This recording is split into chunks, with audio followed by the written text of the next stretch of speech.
So what'd you like about the Dragon Prince? Oh, we're starting. Are we starting?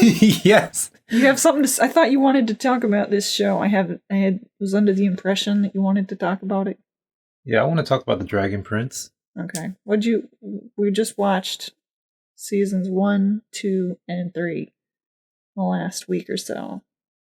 Well, we rewatched 1, 2, and 3. Mm-hmm. Yeah, we rewatched them. For clarity, we rewatched them.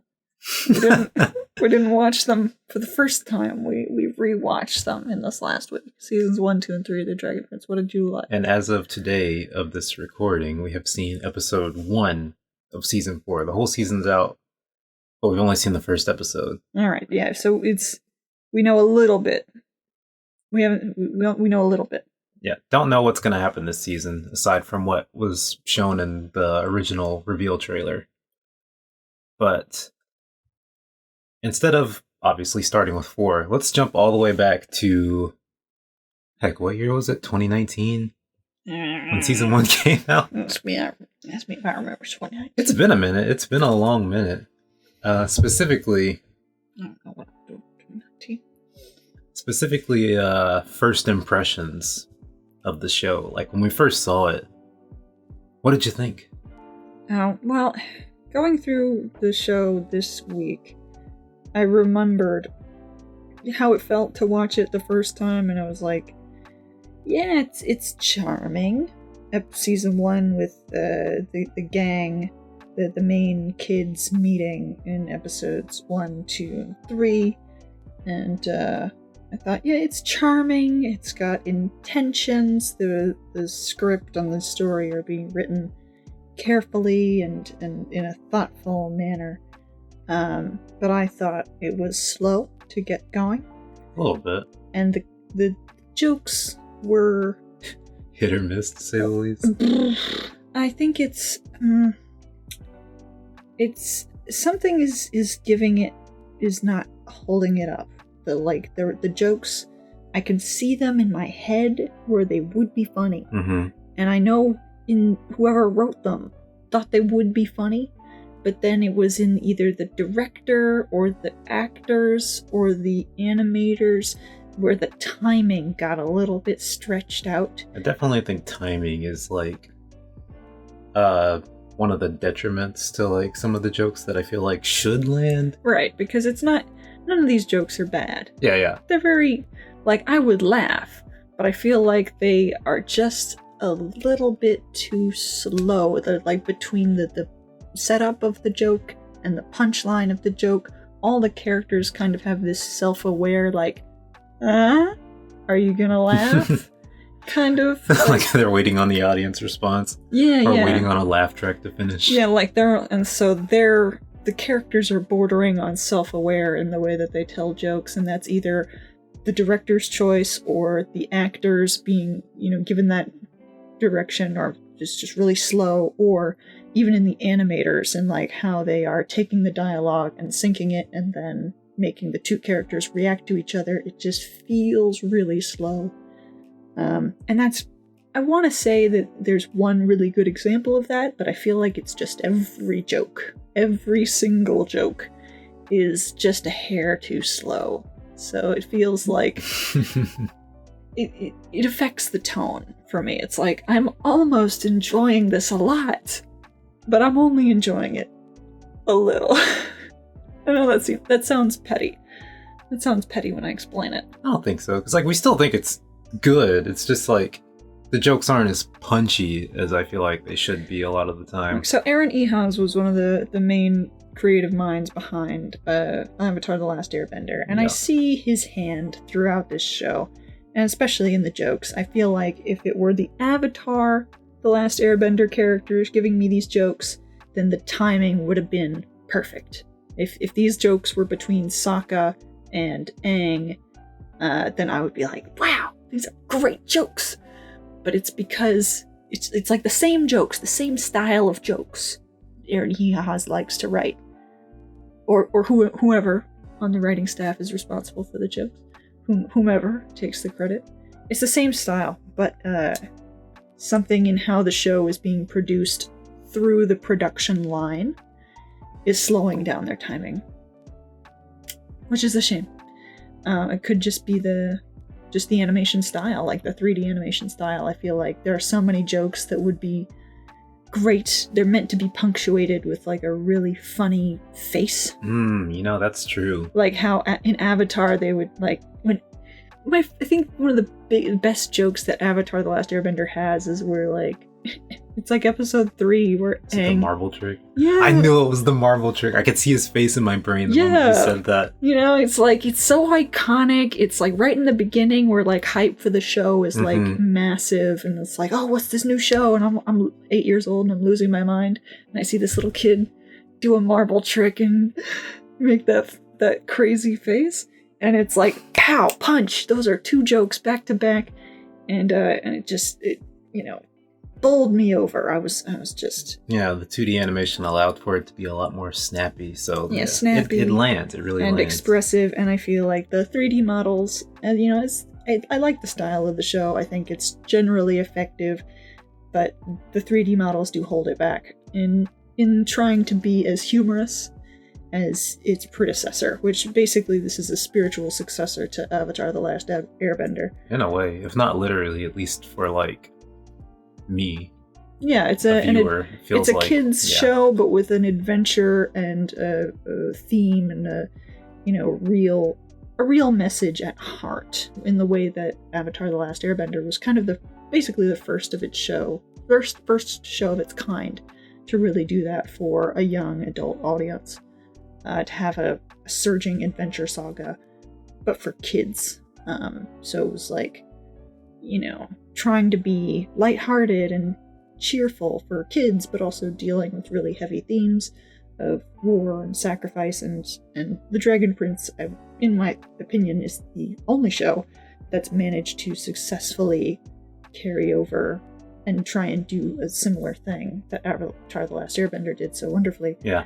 And it's just so bizarre that Mike and Brian worked with Aaron Ehasz for like 5 years making Avatar: The Last Airbender, and then they went on to make Korra, Legend of Korra, and it seemed like they just forgot. They just forgot what made Avatar: The Last Airbender so special, that it was like, that was the point. It was like having like this centralized theme and heavy themes, and like treating the characters with respect and dignity. A theme and having an idea of exactly, or mostly where you're going with it, and narrative pulling everything towards cohesion. Yeah. Where like Avatar: The Last Airbender could have ended at season 1, but it still had room for growth. But because all of those, every single storyline worked together towards a larger goal. And it amuses me that Mike and Brian were like, okay, well, we don't need Aaron. We'll go make our own show. And then we got Korra, which is just one gigantic mess of a show. And it's okay to love it, but like for real, it's like between season 1 and 2 and 3 and 4, it's not cohesive. Not cohesive. Korra is one of those things where it seems like people that enjoyed the first series are like, just divided. I don't know if I'd say evenly. I feel like it's more like 60-40 in terms of people that just like love Korra as it is, and people who are like, it was missing a lot. I think it depends on your perspective. It's like some people are like, oh, I'm just so glad to get more of that universe. I just want to live in that universe. I don't care what it was. I don't care if it was good or bad. I'm just happy that we got it. And I'm like, okay. But point is, the Dragon Prince is successfully doing, again, what Avatar: The Last Airbender did 10 years ago. Yeah.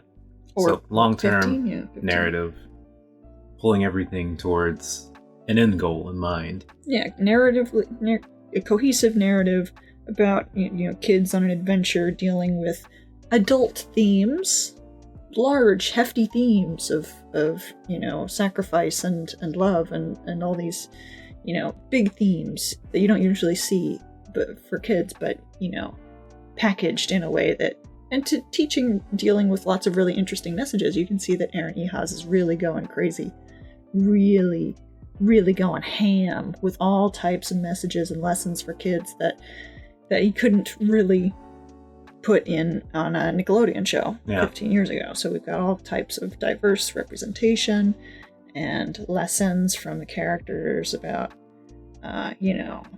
facing down confrontation and war. And they've got a great message about, like, conformity. And, like, what the girl character, the young queen, do you remember her name? I don't remember her name. The young girl queen who's like the young queen from season 3. Yeah, who refuses to go with the tide of political opinion and agree to go to war just to avoid standing out. And I thought that was an excellent lesson to give to kids, and that you don't want to. That it's better that trying not to rock the boat is exactly how adults in rooms make decisions to go to war and sacrifice people. Sacrifice people to battles in unseen places.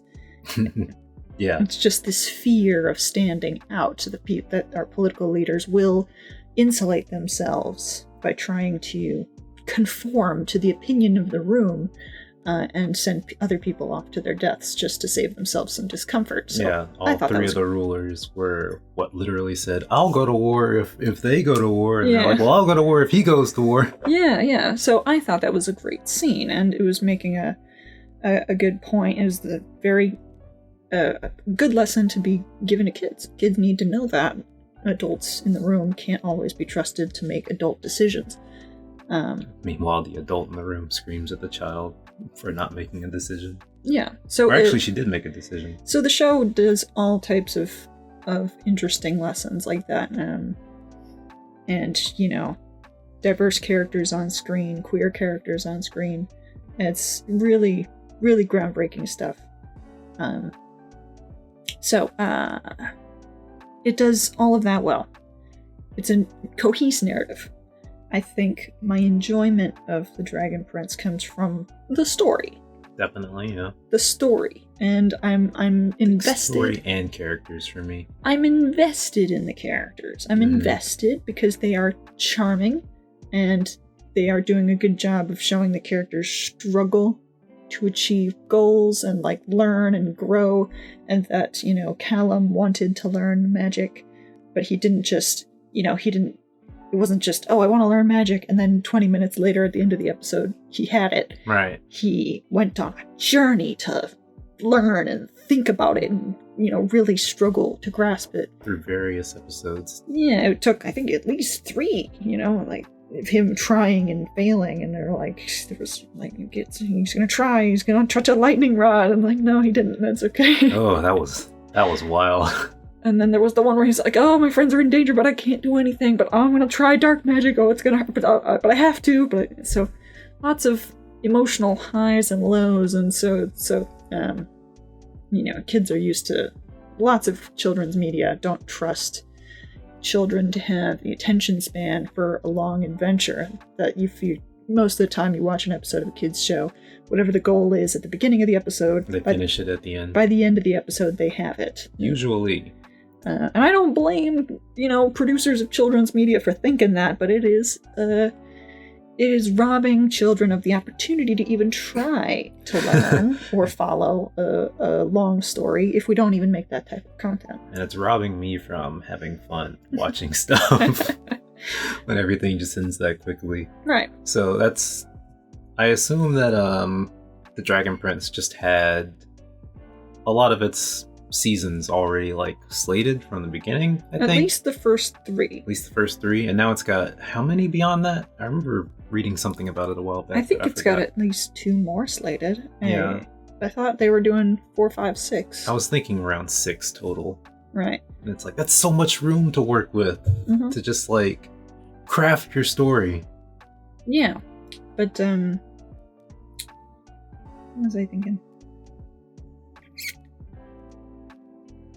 If I have a fault for the show, is that things seem to be too neat occasionally. Sometimes a little too neat. But it's on the one hand it deals with these hefty themes, but on the other hand very often things are wrapped up in a bow. Neat little bow, yeah. Yeah, things are very neat. The finale of season 3 is a it's a very cool battle in a magical land. We're skipping ahead a little bit. I'm trying to speak generally. Yeah. And definitely seasons 1, 2, 3 are a 1-act, 2-act, 3-act of one whole story, which is intelligent design. That, all of season 1 contributes to all of season 2, contributes to all of season 3. Right. So at the end, there's this big elf-human battle, and it's very cool looking. Big funny war. And they're really enjoying the 3D animation, that they're like, oh, it would be really expensive to animate all these soldiers in 2D, but because we're 3D, we can really get all these soldiers in here, and we're going to spin the camera, and General Amaya's going to throw a guy, and it's really cool. But at the same time, it's hard not to notice that it's a bloodless fight. Mm-hmm. I don't think we even really get to see no one's like in pain. Like Amaya punches some dudes, but I don't think we get to see them go, ah! We saw some people get hit with arrows, but yeah, I think the only instance we see of blood is like dried blood. I don't even remember that. Yeah, it was well, obviously, like, you shouldn't be listening to this if you haven't seen all the way through at least season 3. But on Viren, after he comes back, there's blood on the crown. Oh, yeah, I guess so. But I think that's pretty much the only instance that we get to see. There might have been one more, but if so, it's evading me. So it's hard not to notice, because it's such a cohesive narrative. But there are some very obvious set pieces where things are, all of this works out perfectly. There's just enough soldiers that they don't overwhelm the other side. Mm-hmm. And so but I'm an adult watching a kid's show.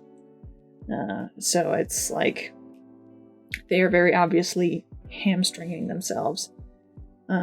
It does, but I can't help but feel like nothing really beats the finale of Avatar, The Last Airbender, where I felt like the whole world was in danger. But when I was on that ship, blasting fire from a thing during the whatever, the comet, Sozin's comet coming. He was super strong and he was burning. It's like, well, that was insane to my little child brain. It's still crazy to look at it, but that's how they got around it at that time. They were like, well, okay, we can't show people being burned alive, so let's just have him shoot into a big empty field. Let's have him shoot into a big empty field. But it was like, it created the music and the cinematography and the animation for him it's all worked together, and he was just so menacing. And you really, wow, that's really big danger. That's a big danger. But this one, we gotta fight with some elves and some dudes who got, they got transformed to not even look like people by the time they were fighting. So, yeah. Spoilers, Viren uses dark magic on his army of people to turn them into an army of monsters that can eat fire. And suck it right up. It's like, ooh, the stakes are so high, they're so strong now. But they also conveniently don't look like people anymore. That's obviously another... It makes me wonder if this narrative is being sanitized by a different group of, censorship influences. That, sure, he's not being censored by the gods of Nickelodeon anymore. Like, this has to be okay for 4-year-olds. Now they're being censored by the producers at Netflix that are like, we can't lose our subscriber base, blah, blah, blah. Maybe. It's either that or, it could be various other things, but I think it's like a limitation thing, right? Like, there's so much about the show where I feel like it could be elevated so much more if it had more budget, if the characters could be more expressive, if they were able to show more of the set pieces a little bit instead of them just kind of flying through stuff. Like, we're flying back to season 3 again, but Viren taking the armies from Katalis all the way to the Sunfire Kingdom. We don't like really get anything between that because they are rushing to the end. Yeah, they're just kind of like firing through. Mm-hmm. See, so this is where I feel like it's petty to make these arguments because it's for kids, and I feel like it is still a very strong narrative. It's still teaching a lot of good things to kids, and the characters are being handled in a mature and responsible way that makes me feel like, yeah, I would like kids to watch these characters and learn from these characters because they're being good role models, and, you know, Soren gets a redemption arc, and, you know, all the characters that you're meant to empathize with, you feel like they deserve it, and they are working on screen to be good leaders and mentor. Yeah, the writers are definitely treating the audience with respect. Yeah, and they're treating the audience with respect by they don't make any characters dumb to create drama, which I'm so grateful for that. Yes. It's a plague in children's content, and I would say the general media spectrum at large, that to make characters just lapse in judgment continually, just making them do ridiculous things to create drama. But they make they're treating the characters with respect, and that's good. But it's like a weird byproduct of the more realistic you make your child character, the more they cause things to go wrong because their kids are stupid, obviously. But in The Dragon Prince, you have kids like Esmeralda, who is around 9 years old, but he speaks with the wisdom of like a young man who's had time for his brain to fully settle in. Yeah, he doesn't really act like a kid at all. Versus like Luz or what's her name from Amphibia? It's not really important, but like, yeah, Anne. Anne, right? Hop Pop. Thank you, Hop Pop. But, well, obviously both of those are Disney, so different sort of thing going on there. But as an adult, I just don't really enjoy seeing that, which, again, it's for kids. Like, I'm not saying it's bad for that. It's just that me personally, I have a hard time relating to it more. So I think what's happening here is that as an adult, what I'm craving is drama. What I want is drama, and I want to see intense interactions between characters. But since this is for children, they're more interested in having good characters and a sound story that kids can follow. They don't want it to be too complicated. They don't want to lose their audience because like this can't be Game of Thrones. Yeah, this can't be too dramatic and too interpersonal because kids won't follow it. So it's got to be, of course, there's got to be an adventure saga. There's got to be an evil king, and he's going to make an evil army, and there's going to be some good elves, and there's going to be a good elf army, and they're going to fight, and then the dragon is good, obviously, because she's cool. Yes. So, so it's for kids, and they're focusing on how to retain a child audience, which is, a simple story that can be followed by a younger mind. But what I, as an adult, I want interpersonal conflict. So what lacks for me is that this show is not made for me. I feel like Rayla and Callum in season 3, they got together too quick. It was too quick. I just think we could have used... I would have liked to see what drama could have happened by, like, Rayla exploring and showing Callum more of Zadia, and him, like, trying to, like, learn about it, and he's, like, got all these preconceptions of, like, oh, this is the, That pulls back into us fast-forwarding through a lot of storylines, or, I guess, subplots that I'd like to see explored that just kind of got... sidelined. They really rushed sake of moving forward. So, for 2 seasons, we're really hyping up Zadia. Yeah. We want to get to Zadia. And then by season 3, we finally get to Zadia, and it just seemed like they blitzed through it. There was nothing there. And it's like, oh, there's the Moonshadow village. We'll be going in 5 minutes because we can't talk to anybody. How that felt like a robbery to me personally. That for that first 5 minutes in that episode, you're getting hyped up. I'm like, oh, Rayla's going to take Callum to the village. and she's going to introduce her elf friends to her new human friend. What's going to happen there? Is there going to be drama? Are they going to try and, what if they try and kill Callum? These people don't like humans. I was also wondering about that once they went to that village. And then it turns out that she's been banished and no one can see her. I'm a ghost. I'm a ghost.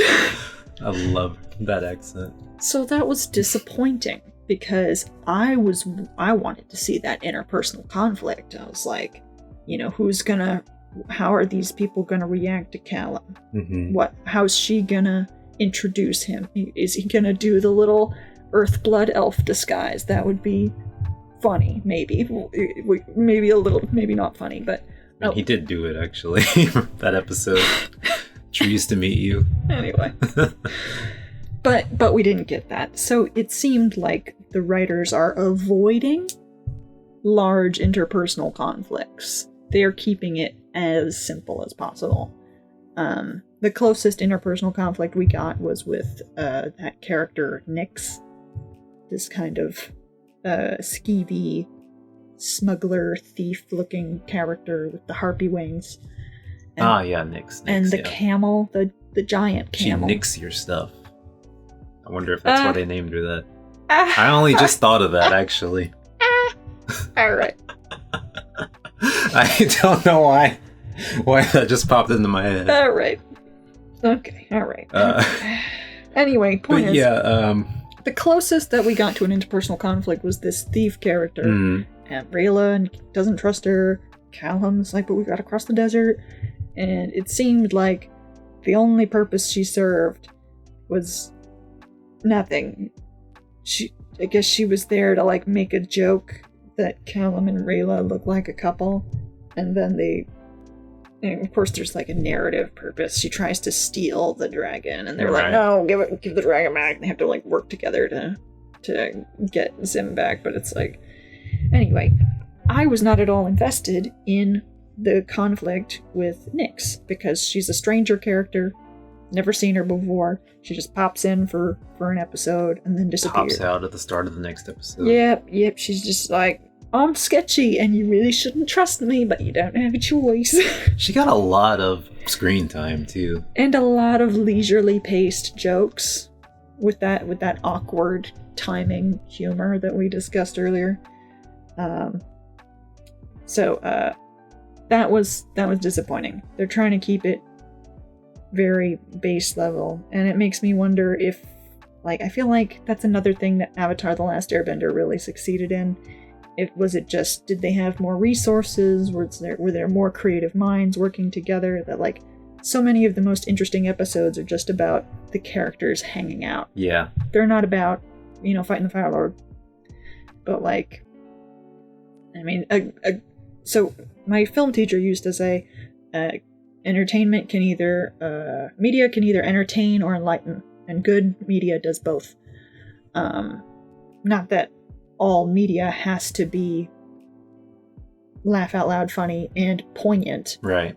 But that's, in my mind, what makes a successful story, and an animated series is just lots of little stories strung together. Any successful story should try and, say something, and it should try and, be entertaining at the same time. So one of the most standout episodes for me of Avatar: The Last Airbender is, Christ, what's the name of it? The one where they're being chased overnight and they keep fighting? It might be The Chase or something that. Right, The Chase. So the gang they're being chased through the night, and they're losing sleep, and they are, bickering, and tensions are rising, and they fight, and then they splinter, and then they have to come together, but they're all tired. But anyway, that episode is just chock full of interpersonal conflict. It's juicy. Yeah, it's absolutely juicy. It's so dramatic, and like the clashing of the personalities of, Toph trying to fit into the group, and Katara realizing that she's got a mommy complex. Probably not what that means, but similar. Contextually, she's feeling threatened by Toph, and Aang is learning he's kind of an ineffectual leader. He's trying to have to step up a little bit, and Sokka is not helpful because he's kind of lazy and losing sleep makes him less and less helpful. Anyway, it's just so much interpersonal conflict. Those episodes are the best. It really characterizes each character individually. It spurs growth by, exploring, how they work together and what their personal values and stakes are. But I feel like that's what's missing for me from The Dragon Prince, is this element that was present in Avatar: The Last Airbender that we don't get to see here. And it could just be as simple as Avatar: The Last Airbender had way more episodes. Did have a lot more episodes. Avatar: The Last Airbender averaged between 14 and 16 episodes per season. And Dragon Prince is usually doing about 8 or 9. I think it's been 9 all the way through. 9? Maybe. Really? I think so. You might be right. We do, we see some of that with, the character drama, but it's very scattered in The Dragon Prince. So some of my favorite ones, it's back in season 1 where Callum was telling Amaya that, Rayla's bloodthirsty, and he doesn't see the problem with that. Yeah, well, yeah, so he's got that scene where he basically tells his aunt that he's being held hostage by this 14-year-old girl. And they just do that. That scene makes no sense. But all this interpersonal conflict that's in The Dragon Prince is directly related to plot beats. The plot beat for that episode is that Callum is afraid to tell his aunt that he's befriended an elf, because he is afraid to confront her prejudice. That he had prejudice when he met Rayla, and it's implied that he still does. And he is afraid of confronting her, or afraid that she won't believe him. So he decides to play into her perceived prejudice of elves rather than tell her the truth, because he thinks that might be better, might get them out of the situation where they're about to be captured. That doesn't make any sense, from a rational perspective, in my mind. But so the interpersonal conflict there is that Rayla is upset that Callum called her a bloodthirsty monster. How could she say that? How could he say that? And she's right to be mad, because that made no sense. It really was not a smart move. His goal in that situation should have been to try and calm Amaya down, because she's throughout the show we're seeing that she's the most deadly character on screen. Deadly, but also very understanding, which you should probably know that. Deadly and understanding and intelligent. Anyway, his goal should have been to try and calm her down, not make her more pissed off. And for some reason, she just lets them walk away because the script says so. Anyway, but that's the interpersonal conflict. And going into the next episode, Rayla is still irritated about it. I think it carries it to the next episode. I think that's part of what or what I was trying to get into, is that I enjoyed a lot of it the most in terms of character interaction back when they were still kind of strangers to each other. Yeah. As they were still trying to figure out how to approach each other, with Callum still not trusting Rayla not telling Callum everything, about King Harrow. The whole prejudice thing. It's I'm traveling with you, but I still don't know what to expect from an elf, because you're the first elf I've met. But I think the best character interaction we get for the main trio is in episode 3 of season 1. Where... Is that the Banther Lodge? No. Episode 3 of season 1, I think, is when we end on episode 2, where they're in the cellar. And they found the egg. And then that cliffhanger starts episode 3, and they're in the basement, they're in the cellar, looking at the egg, talking about what they need to do with it. Well, that would be 2, wouldn't it? Episode 2. Is it? It's gotta be. Yeah. Because at the start of episode 1, there's already elves in the kingdom, and Rayla goes in after failing to take out Marcus, or whatever the guy's name was. The nameless soldier with a name. Callum meets her by near the end of the episode, and there's the egg towards the end, right? I don't remember. I think episode 3 is the Banther Lodge. No, whatever. Whatever. Point is, best scene with them is when they're in the cellar talking about what to do with the egg. And that's where they're like, they're all realizing that there's been some kind of grave misunderstanding and they need to set things right because they all want to avoid war. And Ezrin doesn't want to be killed, and Rayla doesn't want to kill him.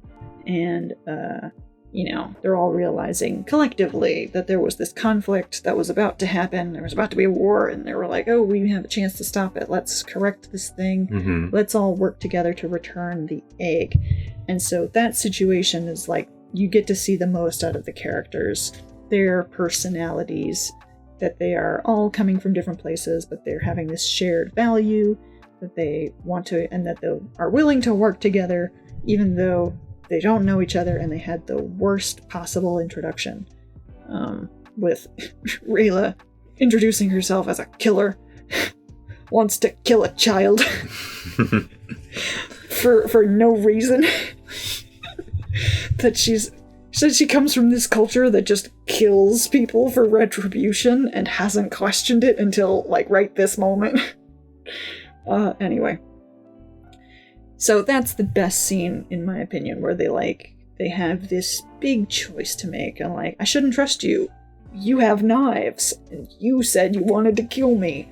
That was a long time ago to be your favorite scene. But it shows the most growth from the characters. There's a massive amount of growth in like those 2 minutes where they're like, between, I have to kill you, don't you understand? It's the only way to oh no, with the egg we have to return it. And we have to work together to return it. It's just like a huge shift from enemies to allies, and they are like actively deciding, making a choice to be better and go on this difficult quest together. That's just like a plot shift, because that's them switching from their status of not meeting yet to their status of, we've met, we need to do the plot thing now. No, but it's a character-driven. It's like phase 2. It's a character-driven decision that they don't just get dumped with the egg and told to go on the quest to return it. They all verbally agree to it and come to it on their own decision. Like, it's not given to them. They decide to do it, and Claudia expressly comes down and says, "No, don't go on the quest. Don't do this." And they all realize that they have to go against what the adults and leaders want. It's not just, the script says it. It's the characters making the choice for themselves. It's hard to remember that Claudia is not a grown woman, but like a teenager as well. She's representing the adult influence of the world. Yeah. She's in Viren's pocket. Point is, the characters change in that moment. They decide to stop being enemies and start being friends. They decide to start working together right then. And that's just an immense amount of character growth. And they all get little bits of character growth here and there. Callum has a lot in season 2, where he's working to learn to be a mage, and he's trying not to be discouraged, and everyone's discouraging him actively, but he's like, and he's making various choices of like, do I touch the lightning rod and risk my health? Do I die on the spot? Or... Yeah, do I touch this lightning rod to try and gain knowledge? No, I shouldn't. That's not the right way. I'll try something else. And like, but the characters making choices to not give up in the face of adversity and, continue seeking a better way forward is when the story is shining. And it's usually a character-driven choice, that it makes sense for each character on their own. I think Callum and Rayla are the best. I think Ezrin is the least compelling, for reasons that I feel like are self-evident. Just that he is way, way too rational for a 9-year-old. Yeah. And it's clear that he's being written as just like a role model. He's not really growing or changing much. At least between seasons 1 through 3. But we did see episode 1 of season 4, which, I'm gonna be real here. It's kind of a boring episode. Like, we didn't learn anything that episode that we didn't already see in the trailer. Yeah, I was gonna mention that.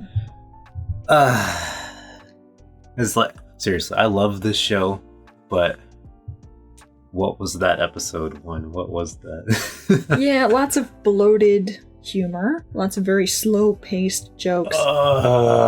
It felt like it was taking its time. And here's what I think what's happening with... so season 1, 2, and 3, and then with 4, they've rebranded. This is Dragon Prince, The Mystery of Avaros.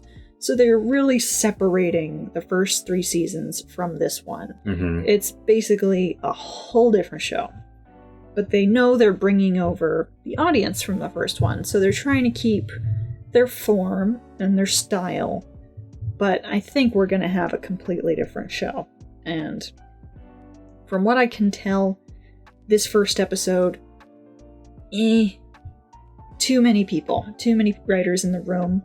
I think they were like, let's have a joke with the baker. And nobody said no. And they were like, let's have a really long joke with Soren trying to stall Callum. That's Soren stalling the audience. Yeah, it's like, they are not in a hurry. They know that we, the audience, are committed. So episode 1 of season 1 of The Dragon Prince started with like, assassins are coming for you, your majesty. I'm like, wow, okay, yeah. All right, we're going. We jump right into it. There's danger. We've got a thing to do. We've got to protect the king. All right, what's going to happen next? But this episode felt very leisurely. Very leisurely. And I would say basically nothing happened. I would agree. We just saw them like post time skip. Yeah, and I would say we didn't even see very much of them. Not much. I just mean their designs. We saw their designs, not how they've maybe changed as people. We didn't see any of that yet. We got to see Callum use his magic, and he's a high mage in the kingdom now. And we got to see Ezrin be 11 years old instead of 9 years old. So he's taller. He honestly looks like he's 15. Whatever. His voice is the same. That's weird. I feel like if he's gonna grow, he should... Anyway. Point is, this first episode knows that we're invested. The writers of this first episode know that we're here because we're committed. We are. We loved the first 3 seasons, and that's why we're here. Which is disappointing because they are definitely trying to do a whole different story. We'll see what they do. We are hopeful, but honestly, what was that? I mean, I know it was the first time out of the other seasons where there was not a through line of something that wrapped up in the previous season, just starting in episode 1 of the next season. Yeah. So like, season 1, what's his name? Ozymandias? Or Zim? Yeah. Right, Zim. So Zim. Not to be confused with Invader Zim. So Zim was born, and Soren and Claudia were on their tails. Episode 1 of season 2, Claudia and Soren catch up with them. Shenanigans ensues. End of season 2, you have Callum and Rayla, and Sol Regum shows up, which, by the way, was an odd ending. Just, it was totally undramatic. But season 3, episode 1, they have to deal with Sol Regum. But this time, season 4, it's just look at these post-time skip designs. Also, where's Rayla? Mm-hmm. And that's it. That's the episode. And it's like, that was 27 minutes. Yeah. So there was a lot of leisurely jokes. The side character, the Crow Lord, had a leisurely bit. The Crow Lord, or associate... long bit that wasn't particularly funny. It introduced us to the concept that Callum is waiting for a book in the mail, which he immediately repeats in dialogue to another character. Yeah, he says it again later. So that whole bit with the Crow Lord is functionless. It does nothing. That was pointless. All the all the jokes with the baker are pointless, except perhaps to illustrate that Ezrin has no idea how to form a government. How to be a king. I know what my government needs. I guess that's a fair point, if that's going to be a plot point later, that perhaps the people of Katalis are upset that their king is appointing ministers of Jelly and Crusts. That would be hilarious. That would be a punchline for me. If it turned... Because otherwise it's like, who is this joke for? The baker is not hilarious. It's not he's not as iconic as the Cabbage Man from Avatar: The Last Airbender, but I definitely that's what they're trying to invoke, but they're trying to... It's not the same. They think they have an icon in the baker, but they don't. And I feel like if this show had the timing and the style of Avatar: The Last Airbender with its 2D animation, that he could be hilarious. And it would be like, wouldn't it be hilarious if the Cabbage Man was appointed to like an official of government? That would be hilarious. But, anyway. It seems like they're trying to cater to, like, memeology, meme speak, but they're not trying to, and very directly catering to memes, in a way that I won't address further, but there were just so many memes. They're, like, trying to capitalize on the interest of people who really love this show. They're like, hey, remember the baker? He's in the government now. Thought you wouldn't see him again? Wrong. He's gonna be in the government, so he'll be in every scene. Some person in the writer's room saw someone make a GIF set of the baker on Tumblr and was like, oh my god, I love him. And they were like, they love him. They love the baker. We gotta make the baker in more scenes. He should be in the government. Yeah, it feels like a step back. I'm not gonna judge what I haven't seen of season 4 based off of episode 1, but... Right. It's a slow start. I think it's hard to judge episode 1. I told you when we finished watching it, we need to watch episode 2, because that didn't even count as an episode. It did not count as an episode. It was an extended trailer. Yes, it was a very long trailer. It's like, look at them, they're older now. Here's the baker. Here's Claudia. Again, to reiterate, we do like this show. It's just easier to talk about the things where we feel like it falls short rather than the things where it's good. Yeah, it's what it does good are the story. I remember this show. When I'm not watching it, I still remember it, and I think about it. I'm like, oh, I can't wait to go back and watch a little more of that. It's just nice to see these people, these characters, who are being treated in a way that they feel like real people. And they are going about things in a sensible enough way that I feel like this world could be real. Yeah. And that's nice. That makes me feel like I'm really investing myself in something.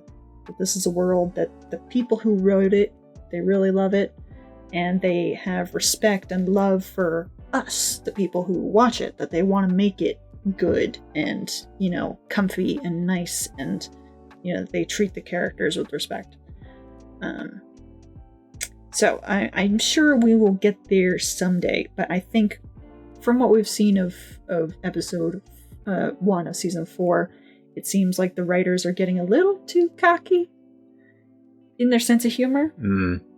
It seems like they've been on Twitter just a little too much, and they were like, I know, so look at how many hearts this photo of Soren got on Twitter. Let's make Soren say step mage. That would be hilarious. These guys will love it. They're just getting too confident. They are not as funny as they think they are. So as long as we can continue to see the pattern from before of, having the characters go on journeys and struggle and make choices that, make sense in a reasonable way, and they go to get the thing done, whatever the thing is going to be, I think it'll be fine. But, yeah. Someone is getting too cocky back there, or up there. I'd be curious to see what the intended age range thinks of the show. Like, obviously, we're two nobody 20-something-year-olds close to 30, so... It's hard to say. I don't know. I don't know, kids, man. Do they really love Fortnite that much? I'm just wondering if there's a kid out there that just sees the baker and just like hauls laughing. It screams like a donkey. Yeah. It's like the baker hit that soldier in the war. This is the greatest piece of media. I'm gonna remember this when I'm 30 and think about it. Yeah. That'll be like, will that be their cabbage seller? Probably not. So, but I'm struggling to think of. I was disappointed in the scene with spoilers for season 4. We already said spoilers. Claudia gets a boyfriend, and he's a wood elf guy, and she introduces her boyfriend Terry to Viren as soon as he's resurrected, and I thought that was a waste of a scene. Not because it wasn't funny, also, but it didn't fit the tone. It did not fit the tone. The tone of that scene was, somber and serious. Like, they've got this task that they're trying to do. They're trying to go find Averos in his mystical prison, wherever he is. But moreover, Claudia has been enduring many traumas in the last 2 years. Many implied traumas. Perhaps she's had to kill people. She said, I've had to do things I've never thought I would do. It's implied that she's had to kill people, maybe children. Who knows? Maybe we'll find out in the upcoming episodes. But she's had to endure a trauma. Also, she's been without her father, who was been implied that family is the most important thing to her. She's been without Soren, without her father, alone with her father's corpse in a cave. Talking to a bug man, for 2 years. And I was expecting that scene to carry, or at least imply, the weight of how much that grief and trauma has affected her and changed her. That she would be maybe a whole different type of person now. That she's had to do very, very dark things and talk to a bug person the whole time. So, when we get that flashback at the end of season 3, Viren wakes up and he says, "Oh, you saved me. I'm alive? How did I survive?" And she says, "No, you didn't survive. I resurrected you. And your bug friend, 2 days ago, it turned into that." And it's like, oh, he's in a cocoon. The bug is in a cocoon. But then, in the trailer, when they get to season 4, Claudia's new lines say, "It's been 2 years." He's like, "I've been dead for 2 whole days," and she says, "No, it's been 2 years, Dad." I can bet money that they did not decide that it had been 2 years. Probably not at the time. At the time that they were writing season 3. I'd say that's a clear tell, probably. Right. When they were writing season 3, and she says, 2 days ago, your bug friend turned into a cocoon, their initial timeline was, it's been 2 days since Viren died and was thrown off a cliff. That's how long it's been. But then they get to the next scene, and they're like, oh, it's been 2 years. We need the characters to grow up a little bit. And she's just been living in Zadia for 2 years by herself. But they have continued to write her as if it's just been 2 days. That she's gonna be quirky and cute, and oh, she's got a wood elf boyfriend. And what, she's so happy. Just like she was 2 days ago. She's the same character. She has not been affected at all by the many things she's had to do. Her line of dialogue, she says she's done many things she didn't think she could do. And it's been 2 years. It implies that she's been looking at her father's corpse. Broken and bent up and probably decayed to bones at some point. Well, maybe. A little bug friend probably been at that. Probably alone. So the writing is starting to show some holes. So far. I would like it if all of these things were revealed to be intentional later down the line. Like, say, maybe Claudia, if we get flashbacks with her, maybe Claudia was having a hard time, in Zadia by herself. Maybe she was being, really affected by her father's death and all the many things she's had to do. But then Terry, being supportive, and when he meets her, helps to be a companion to her, and she gets back to her old self. She gets to be, funny and the same bubbly character that we knew. And that would explain it. That could explain it, but it was just such a dramatic tone shift. Yeah, it is sad missing those bits. And I think that also comes from, like, it being a kid's show, and it is just like, I feel like the show is a watered down version of what the writers probably have in mind, actually. Yeah. That's the impression I get watching it. Absolutely. And you get little glimpses of, like, the kind of show that they want to write. Especially, like, in the trailer, that scene where Claudia is talking to Baron, it seems so dark and serious. Like, you're only here for 30 days, Dad. I was looking at your corpse for 2 years, Dad. But then he's like, I want you to meet my boyfriend. I'm free, Dad. It's, you can tell that they are really like, oh, don't want to get too serious. We got to lighten this back up for the kids. And so it makes me wonder, like, what are the metrics that producers are measuring shows by these days that we got such gripping, compelling interpersonal conflict in Avatar: The Last Airbender? We had Ko the Face Stealer in Avatar: The Last. I was horrified of that. We had real stakes, real drama between characters. In this show, we're not allowed to let the audience feel hopeless ever, seemingly. Right. So in the first 3 episodes of Avatar: The Last Airbender, you learn that Aang had a family, a monk family, and that he feels guilty for abandoning them to their deaths. And then in episode 3, we see Monkey Atso's bones. You get to see Monkey Atso's actual bones. We see an actual corpse. I mean, it's been 100 years, so it's just bones now. Is it still a corpse at that point? No. Or just part of the environment? Skeleton. Yeah. You would call it a skeleton. Anyway. Yeah, it's like, that's a set piece now. It's not a person. Real. But it was real to him anyway. Mm-hmm. Point is. So I wonder, like, so they were making this show 15 years ago for Nickelodeon, but that got through. They were like, no, yeah, we can show skeletons and death to kids. It's not blood, but, we can deal with something heavy like that. But then we get to this similar kind of storyline in The Dragon Prince, and we're not allowed to show Claudia having grief or trauma from her father being dead. She seems to she's been restored to exactly the same character as she was. It's not implied that she's suffered or grieved. She's a little quiet in the first few moments of that scene. A little bit. But then she's right back to chipper, making jokes. Look, I have a wood elf boyfriend. It's like, So. But hey, we'll see. We'll see. We haven't seen season 4 yet, so we'll see.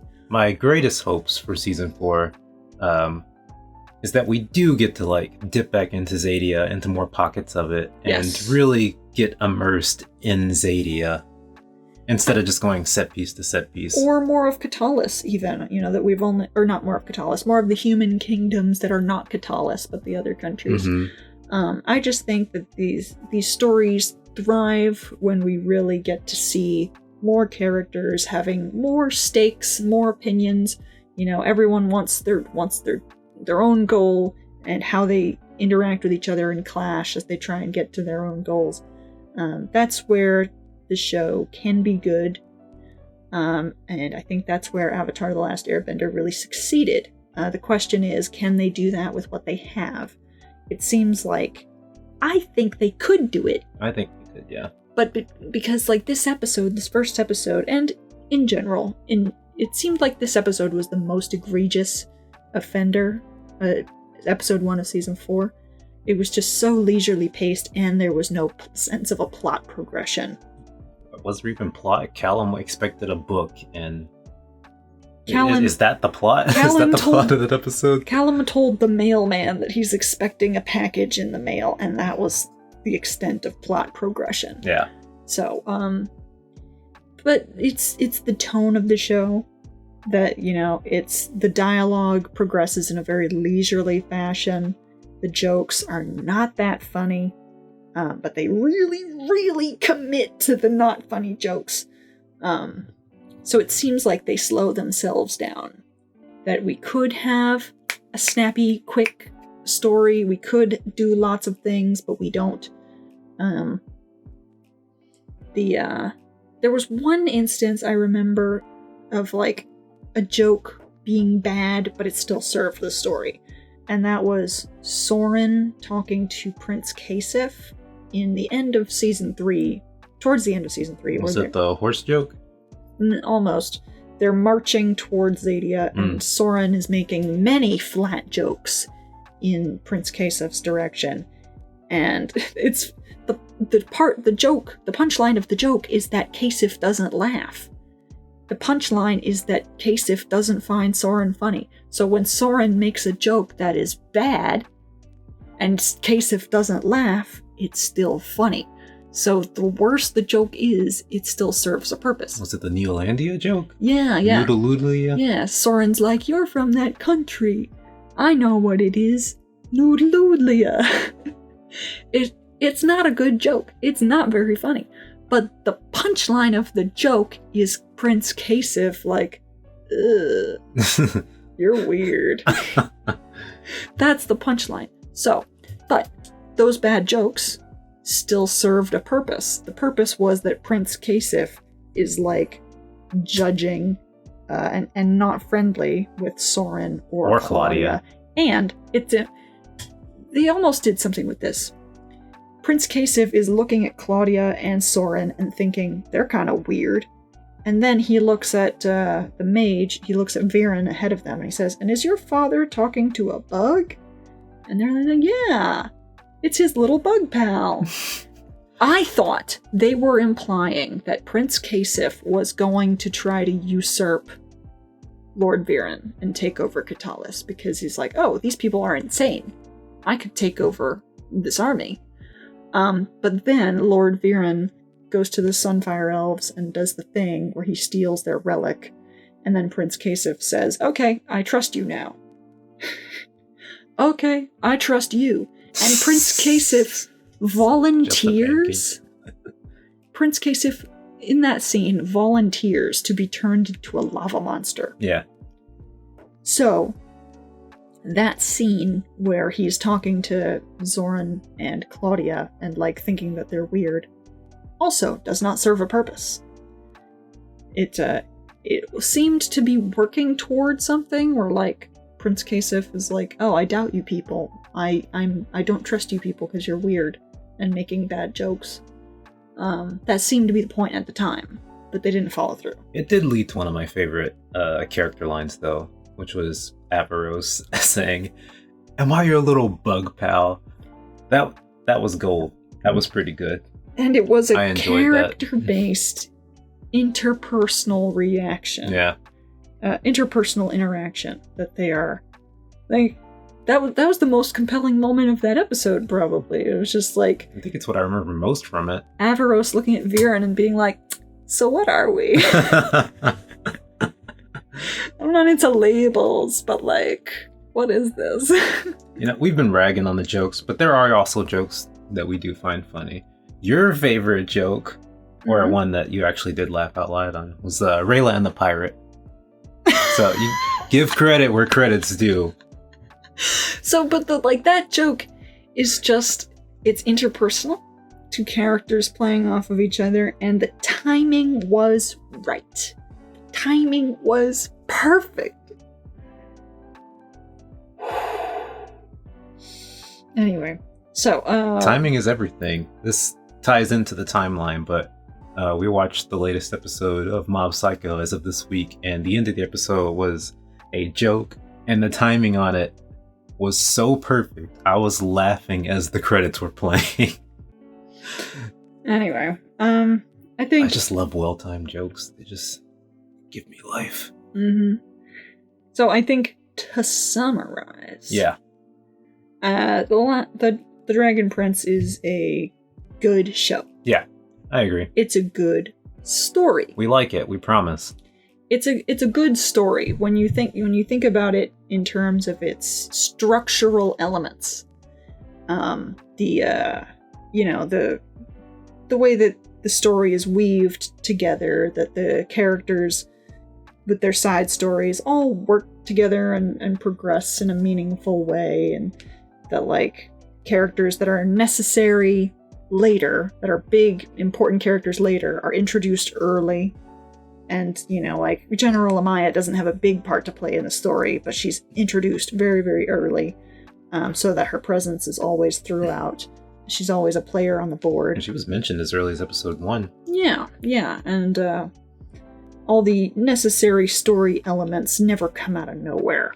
That like the Midnight Desert and the Soulfang serpents are mentioned in episode 1. Mentioned in episode 1, and then they are a plot device, an obstacle that the characters need to pass. Love to see it. In season 3. It is structurally sound, and it gives the world weight, that it feels like this world has been really, really heavily considered. So you really feel like it could be real. Could be real. It doesn't need to feel super real, but like, I don't need to see everything, but I just need to feel like it's logically sound. That like everything's been given a rational amount of thought. The Sunfire Elves have a cool society, and the Moonshadow Elves, I don't think it makes sense to have a whole society based around assassinating people, but but like they're like 10 huts. But their magic is cool, and they use their magic in interesting and unique ways, and the lore of like anyway. It's a structurally sound story, structurally sound world, detailed but not too detailed. Mm-hmm. Detailed enough to give it personality and feel real enough that I can really commit and get invested in the characters. And I'm still invested in the characters. Even though I wasn't a fan of episode 1 of season 4, I am invested in these characters. I just hope that the characters will get more room to grow.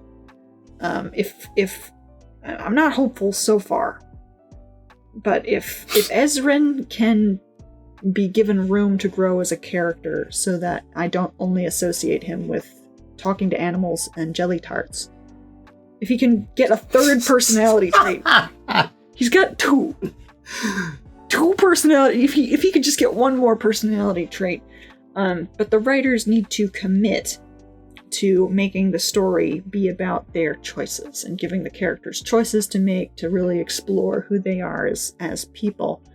I think that's the reason, and I mentioned this earlier, that Ezrin is the weakest character of the main 3. Mm-hmm, absolutely. Is because he's very clearly meant to be some kind of mentor to the young kids that are on screen, so he never makes a mistake. Aang had so many lessons that he learned throughout his story, but Ezrin seems to have come preloaded with every lesson in the book. That I don't see Ezrin really learning lessons. He doesn't make a mistake out of short-sightedness or fear. He's just very wise and rational and always very considerate. I would like to see him, but that's robbed him of the opportunity to grow. So he feels quite flat, because as far as I can tell, he is done. He is already a well-rounded person. He had his character arc at 3 years old. So. Yeah. He learned all that there was to know before the camera even started rolling. He's the Uncle Iroh. Yeah. Even Iroh was a great character. I don't hate Iroh. So, yeah. The story is sound. It's definitely the most compelling story in children's media in general. One of my favorite ones ongoing right now. Probably. Yeah, I'd say on this side of things, away from anime and stuff, Dragon Prince is probably like one of my favorite longer narrative things. Probably the only one, really, actually. So, to make a quick comparison, Steven Universe tried to do a similar thing. I don't want to talk about Steven Universe needs to be its own episode, but Steven Universe was attempting to use heavy themes in the way that Avatar: The Last Airbender did. It was like, let's deal with heavy themes of love and loss and sacrifice and war, etc. But it fumbled it heavily, really heavily fumbled it.